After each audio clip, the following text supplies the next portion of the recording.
Professor Pons, this is Group 9. This is our presentation on Red Bull.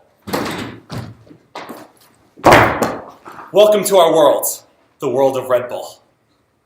Red Bull is the first of its kind. Not only did they create the energy drink market, they now command a 70% worldwide market share. They're selling a lifestyle, not a drink. Their in-your-face, very extraordinary, high-risk advertising is... Red Bull is the first of its kind. Not only did they create the energy drink market, they now command a 70% market share. They're selling a lifestyle, not a drink. Their very extreme sport advertising has created a cult-like following and brand awareness unmatched by anyone in the business. Entrepreneur and founder Dietrich Mateschitz said it best in the following way. He says, "We do not bring the product to the people. We bring..." Red Bull is the first of its kind. Not only did they create the energy drink market, they now command a 70% worldwide market share. They're selling a lifestyle, not a drink. Their extreme sport advertising has created a cult-like following unmatched by anyone else in the energy drink sector. Entrepreneur and founder Dietrich Mateschitz said it best. He said, "We do not bring the product to the people. We bring the people to the product." That theory was later confirmed by Nancy Cohen at Harvard Business School, saying that the best way to reach and attract customers is not through mass marketing. So Red Bull is the first of its kind. Not only did they create the energy drink market, they now command a 70% worldwide market share. They're selling a lifestyle, not a drink. Their very extreme sport advertising has created a cult-like following unmatched by anyone in the business. Entrepreneur and founder Dietrich Mateschitz said it best in the following way. He says, "We do not bring the product to the people, we bring the people to the product." The energy drink market as a whole is expected to grow very healthily in the next 10 years. By 2016, the best case scenario would be 18 billion in sales versus 14 billion as worst case, growing from an 8.1 billion current market share. Let me turn it over to Aaron, who's going to talk to you a little bit about the current customers. Red Bull uses advertising, promotions, sports team ownership, and even sponsorship to market itself. Rather than spending huge marketing budget on traditional media, Red Bull chooses an innovative marketing strategy to capture the attention of customers. Instead of traditional advertising, Red Bull uses buzz marketing strategy to steer their customers toward the event they hold. Red Bull has positioned itself as a lifestyle drink that appeals to the extreme athlete and people who aspire to an extreme lifestyle. Using Red Bull gives customers a perception that they are living how they want to live. Red Bull is also positioned to fulfill the functional needs of allowing to concentrate, keeping you awake, and giving you the energy. Red Bull provides a value proposition that has both functional and psychological elements. Its functional values is give you energy, keep you awake, make you concentrate, and this functional value don't differentiate Red Bull from its direct competitors. However, its psychological value do. Its psychological value is enable you live in your dreams, remove all limitation from your life, and facilitate your success. Our target customers are male, aged from 18 to 35, who typically involved in the following activities: studying, driving long hours, working on long hours, and clubbing, playing sports, watching or playing extreme sports. Thank you, Aaron. Let's talk about how Red Bull delivers perceived value to its customers.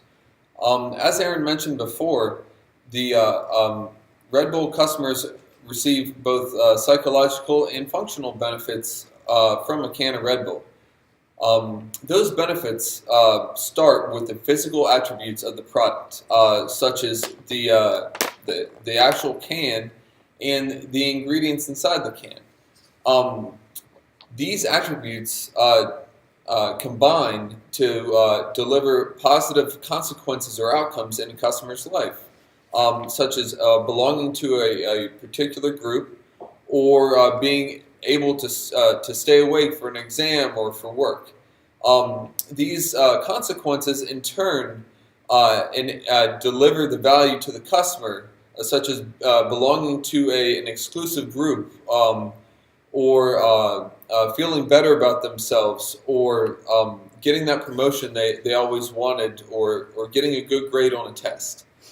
So in the end, Red Bull delivers value to its customers in very unique ways. As to where Red Bull fits, we divided up the attributes of Red Bull by effectiveness and coolness, which is how it is perceived. Red Bull currently is the coolest brand out of all the energy drink and energy shot brands, but is slightly less effective than other energy drinks and energy shots. However, Red Bull commands a 37.3% market share in the U.S. of this total market. This is also a very highly concentrated market. The concentration ratio of the highest 5 firms is 89.8% in the U.S. Now I'll pass it to Hamza. Thank you very much.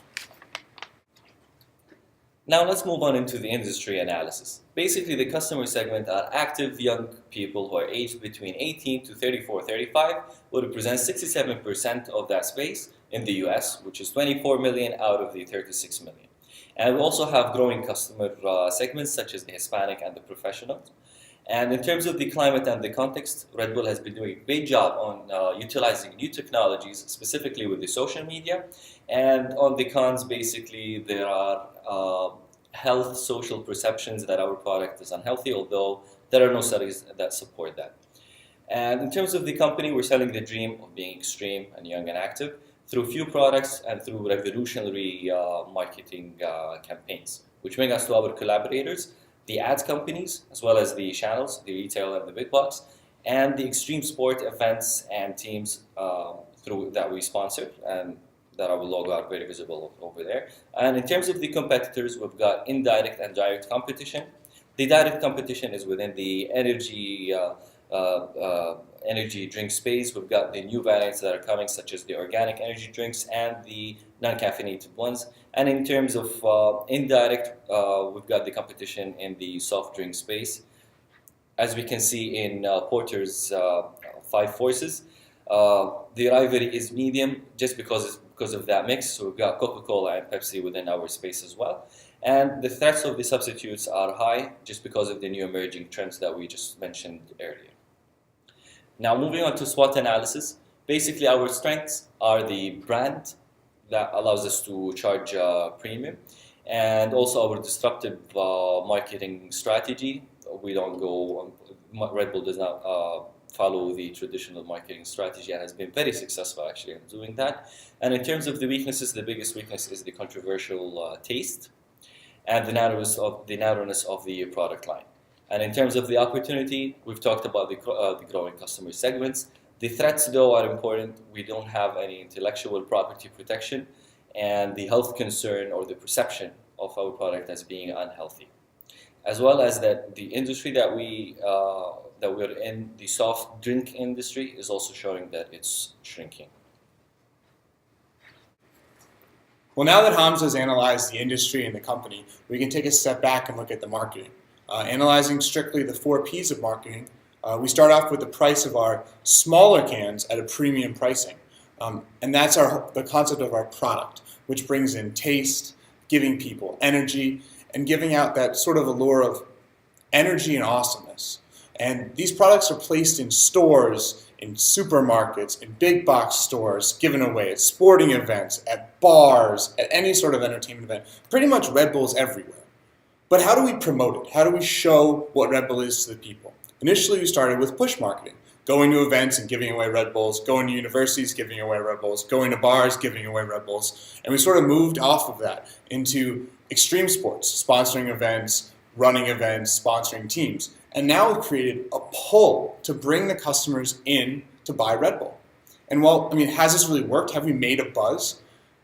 We broke a world record for the most streaming video online with the Red Bull Stratus project. Over 8 million people watched Felix Baumgarten jump 20 miles up from the Earth's surface. The second highest was the London Olympic Games at 500,000. That's humongous. We also have the web's most powerful media content, even above Google. On Facebook, we're the fourth most liked company. And last year alone, we can see that we sold over 4.5 billion cans. But what's important is, did this really matter in terms of money?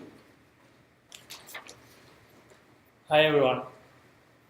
Yes, it's not only about investing money on marketing, it's about the results. Red Bull has multiplied the revenue of the company since 2002 by 4 times. We're talking about a company that would sell $6 billion on 2012. When we look at the profit margin of this company, we are talking about 7.5% of profit margins. There are a lot of money that is being made inside this company. If we have to evaluate our marketing strategy, we can use several indicators, but one of them it's the return on marketing investment. So what we do is that we take the incremental revenue of the company each year and we compare it with the investment on marketing. This indicator for the last year was 86%. So our whole investment on marketing was covered, 86% of that was covered by our incremental revenues. So this indicator shows us that in a growing market that is moving towards $18 billion in 2016, it's really making sense. If we make this same index, taking into account our profit, our net profits, it will cover 5.6% of our marketing expenses. And don't forget that we are fighting here against Coca-Cola, against Pepsi, against all our competitors in the energy drink market. Another index that we can use are the brand development index and the customer development index. We don't have enough information to bring those calculations, but it will help our team to allocate resources in the markets we are targeting. So use our marketing expenses directly in the markets Red Bull wants to enter. In this case, the Eastern Europe and the Asian market. So yes, the answer is Red Bull strategy and Red Bull investment is having a great return. So we've reached some important conclusions about Red Bull and things that we did well. The fact of the matter is that by being a first mover, we were able to capitalize the market and to create a very dedicated and loyal following and fan base. We essentially created the energy drink market. We also were very strong in creating platform events that brought people together, such as air shows and other competitions. And we were very strong in media creation, creating high adrenaline, high energy videos that went viral. The fact of the matter is that we have a lot of new markets that we could potentially hit. This includes almost all females, people who are over 35, and people who are worried about health, who are very health conscious. We have some recommendations moving forward to hopefully capture this market and to grow and expand. So the most important thing that we do is to maintain our advertising and promotion in extreme sports and any new sports such as kiteboarding, wakeboarding, any new sport that comes around, we have to be on it and we have to heavily promote it. The fact of the matter is that we have to stay on top of media creation and pushing in emerging markets. And as well as we also have to have highly specialized delivery. So we want to expand on our channels. And one idea that we have to capture people who are in their mid-30s or 40s is to install vending machines in the lobbies of a lot of office buildings. That way people who are working late, who are tired, who need that quick fix of energy can go downstairs, get Red Bull at a very easy dispense. Above all, the most important thing that you remember is Red Bull gives you wings.